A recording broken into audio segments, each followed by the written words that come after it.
Assalamualaikum warahmatullahi wabarakatuh. Alhamdulillah, pada hari ini kita bisa bertatap muka kembali anak-anak. Mari kita berdoa dulu sebelum pembelajaran IPS ini kita mulai. Bismillahirrahmanirrahim. Raditu billahi robba wa bil islami dinah wa bi Muhammadin nabiyya wa rasulah. Rabbi zidni ilma wa razuqni fahma waj'alni min ibadikas sholihin, amin. Mudah-mudahan apa yang kita pelajari pada hari ini bermanfaat dan penuh keberkahan. Pada hari ini Pak Farid akan menyampaikan tentang materi masa demokrasi parlementer atau liberal. Ya. Kalau kita lihat, sebelum kita membahas demokrasi parlementer ini, minggu kemarin atau minggu yang lalu kita sudah membahas tentang awal kemerdekaan yang begitu luar biasa yang sudah dilakukan oleh founder kita dalam proses kemerdekaan yang kita raih dengan berbagai macam perjuangan dan berbagai macam kendala-kendala yang dilalui, dan alhamdulillah pada hari ini kita bisa membahas tentang masa demokrasi parlementer atau masa demokrasi liberal. Kalau kita lihat bahwa sistem pemerintahannya ini bersifat parlementer, kedudukan presiden ini sebagai kepala negara. Yang selanjutnya adalah kepala pemerintahan dipegang Perdana Menteri sekaligus memimpin kabinet, sehingga kepala pemerintahannya itu adalah Perdana Menteri. Kalau untuk presidennya ini hanya sebatas kepala negara saja, sehingga dalam pengaturan negara, dalam pengaturan pemerintahan semuanya itu yang mengatur adalah Perdana Menteri sekaligus kabinetnya tadi. Nah, kabinet pada masa demokrasi liberal atau parlementer itu ada 7 ya. Yang pertama dipimpin oleh kabinet Nasir, sampai yang terakhir adalah kabinet Juanda. Kalau kita lihat bahwa pada saat masa demokrasi parlementer atau demokrasi liberal itu pertama kali dilaksanakan pemilu yakni pada tahun 1955 ya. Dan sistem partai yang pada waktu itu di tahun 1955 ini menganut sistem multipartai, menganut sistem banyak partai, misalnya Masyumi, PNI, PSI, PKI, PBI, PRJ Parkindo, PRS Permai, dan PKRI. Nah, pemilu tahun 1955 sebagai pemilu pertama ya di Indonesia dilaksanakan dalam 2 tahap. Tahap pertama yakni tanggal 29 September 1955 untuk memilih anggota Dewan Perwakilan Rakyat atau parlemen. Kalau kita ada di PKN juga ada namanya legislatif ya, eksekutif, dan yudikatif ya. Kalau legislatif itu berarti DPR ya, berarti apa? Parlemen tadi. Jadi DPR itu istilahnya juga parlemen. Nah, kalau eksekutif itu berarti presiden, kalau yudikatif itu berarti badan-badan hukum seperti Mahkamah Agung dan sebagainya itu sekarang ya. Tapi kalau zaman dulu di tahun 1955 yang masih menganut demokrasi parlementer dan demokrasi liberal itu secara otomatis bahwa pada tanggal 20 September 1955 ini pemilihannya untuk anggota DPR atau parlemen itu. Sedangkan pemilihan yang kedua yakni tanggal 15 Desember 1955 untuk memilih anggota Dewan Konstituante atau Dewan Pembentuk Undang-Undang Dasar. Jadi sistem kepartaiannya dan pemilu ini yakni dalam segi aspek politiknya pada saat itu. Yang kedua adalah Konferensi Asia Afrika. Konferensi Asia Afrika atau KAA berlangsung pada 18 sampai 24 April 1955 di Bandung, yang dihadiri oleh 29 negara, sebagian besar baru merdeka. Jadi konferensi Asia Afrika ini yang diadakan di Indonesia yang tepatnya berada di Bandung, Jawa Barat, ini sebagai salah satu langkah strategis yang dilakukan oleh Indonesia yang memang baru merdeka. Termasuk konferensi ini pun juga diikuti oleh negara-negara yang baru-baru merdeka itu.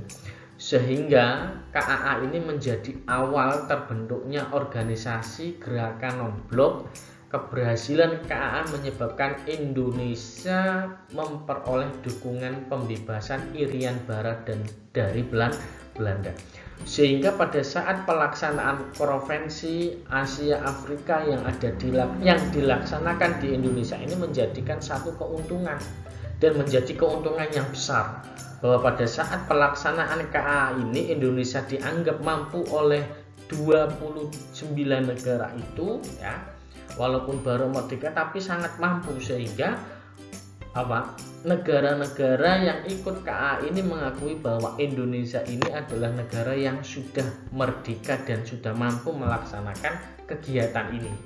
Sehingga dengan adanya KAA ini pun juga mendapatkan keuntungan besar, yakni Indonesia diberikan dukungan oleh negara-negara yang ikut KAA untuk pembebasan Irian Barat yang pada saat itu masih dipegang oleh Belanda. Ya, selanjutnya adalah deklarasi Juanda. Jadi Juanda yang kita kenal adalah Bandara Juanda. Sebetulnya Juanda ini adalah nama orang, ya, seperti halnya MT Haryono, Jalan MT Haryono dan sebagainya, itu adalah nama orang yang diabadikan. Lah, seperti halnya Bandara Juanda yang ada di Surabaya itu pun juga mengabadikan salah satu pahlawan, ya, yakni namanya juga Juanda. Dan ini ada namanya deklarasi Juanda yang pada saat itu di kabinet Juanda, ya, di kabinet yang terakhir, ya. Maka sebelum deklarasi Juanda, wilayah negara Republik Indonesia mengacu pada Ordonansi Hindia Belanda 1939. Yakni maksudnya apa ordonansi ini? Yakni laut teritorial, kawasan laut Indonesia ini lebarnya hanya 3 mil dari garis pantai.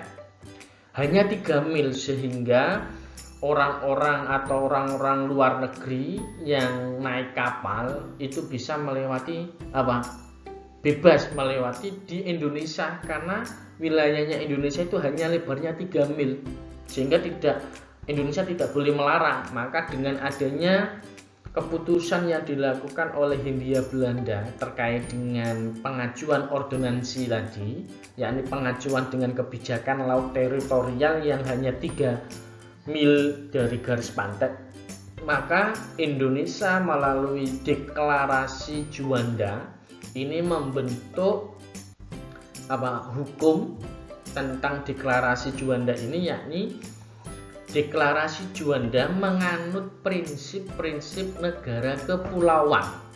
Nah, lautan di sekitar Indonesia menjadi bagian wilayah Republik Indonesia dan bukan kawasan bebas.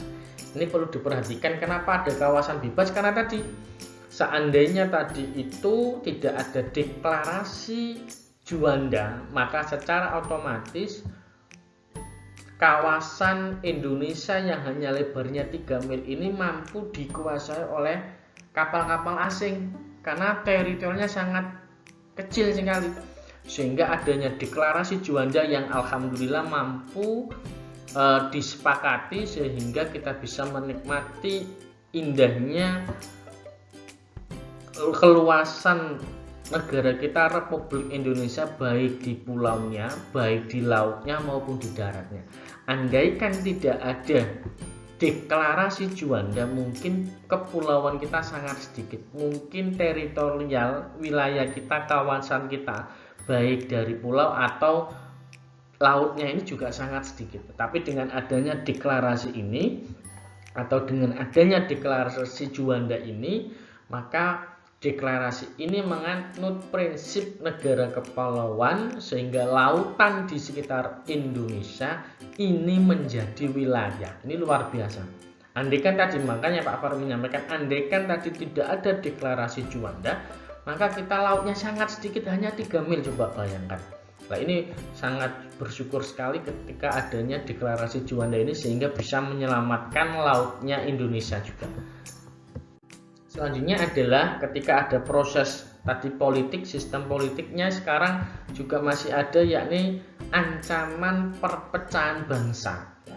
Jadi pada waktu masa demokrasi parlementer atau demokrasi liberal itu pun, walaupun kita sudah merdeka, ternyata masih banyak ada orang-orang atau ada sekelompok-sekelompok yang ingin, ada sekelompok-sekelompok yang ingin memecah belah, yang ingin merdeka sendiri, yakni salah satunya adalah pemberontakan Angkatan Perang Ratu Adil atau APRA, terjadi pada 23 Januari 1950 di Bandung, dipimpin Kapten Westerling. Pemberontakan APRA dilatar belakangi pembentukan Angkatan Perang Republik Indonesia Serikat.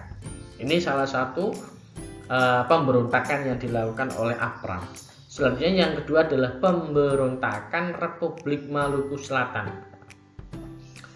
Pemberontakan RMS dipimpin oleh Christian Robert Stephen Somogil karena menolak integrasi negara Indonesia Timur dengan Republik Indonesia. RMS menginginkan kemerdekaan dan melepaskan diri dari wilayah Indonesia.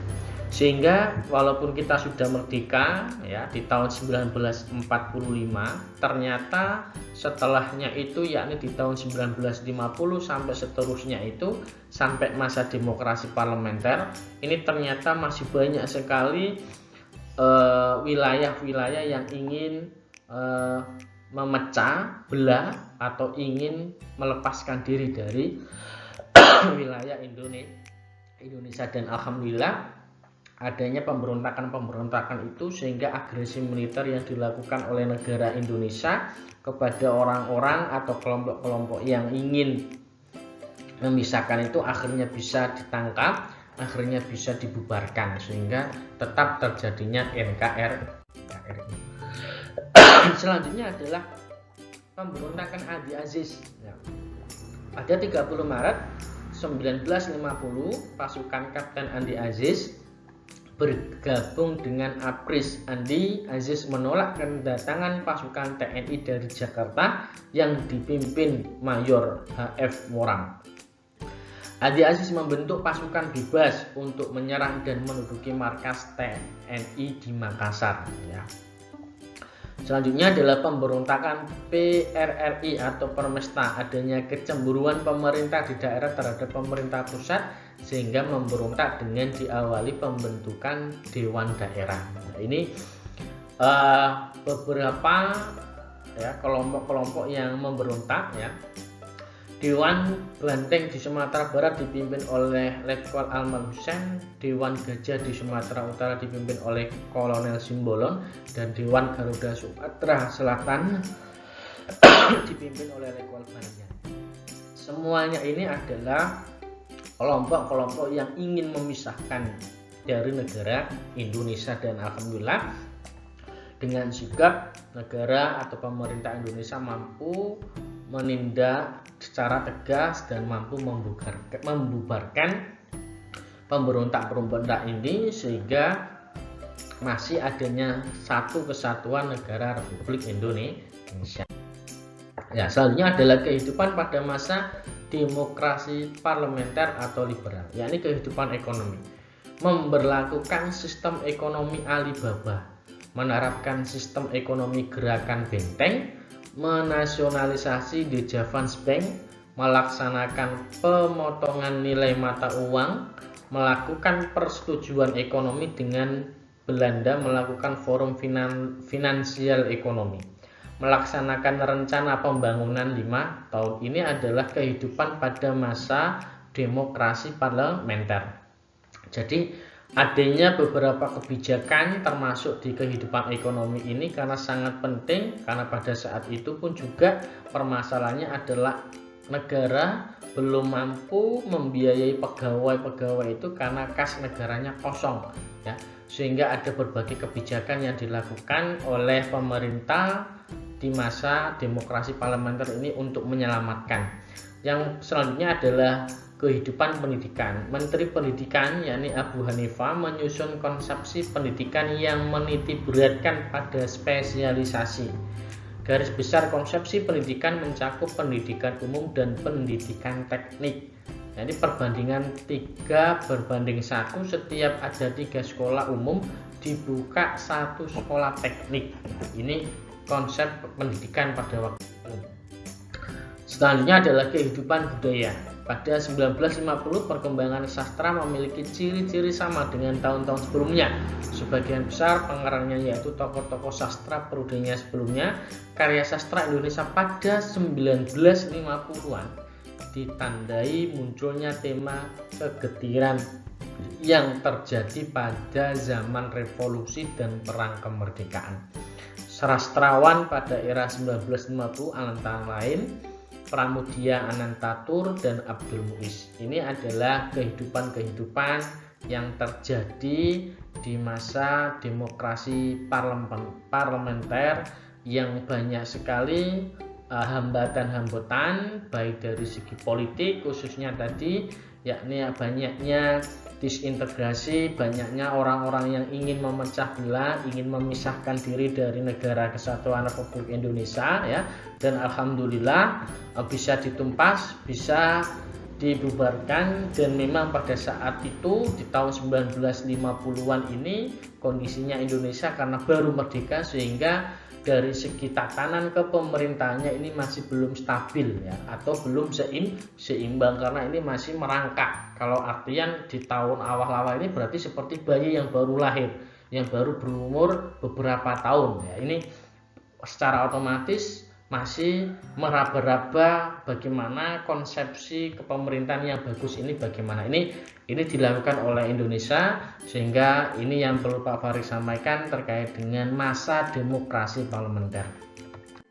Ada tugas atau petunjuk tugasnya seperti biasa, nanti link soalnya akan Pak Farid bagikan pada pukul 8.30 di GC. Silakan anak bisa mengerjakan dengan baik, dan jangan lupa sebelum mengerjakan ucapkan basmalah, mudah-mudahan diberi kemudahan oleh Allah Subhanahu wa taala. Demikian yang perlu Pak Farid sampaikan. Bismillahirrahmanirrahim. Subhanakallahumma wa bihamdika asyhadu an la ilaha illa anta astaghfiruka wa atubu ilaik. Sekian, assalamualaikum warahmatullahi wabarakatuh.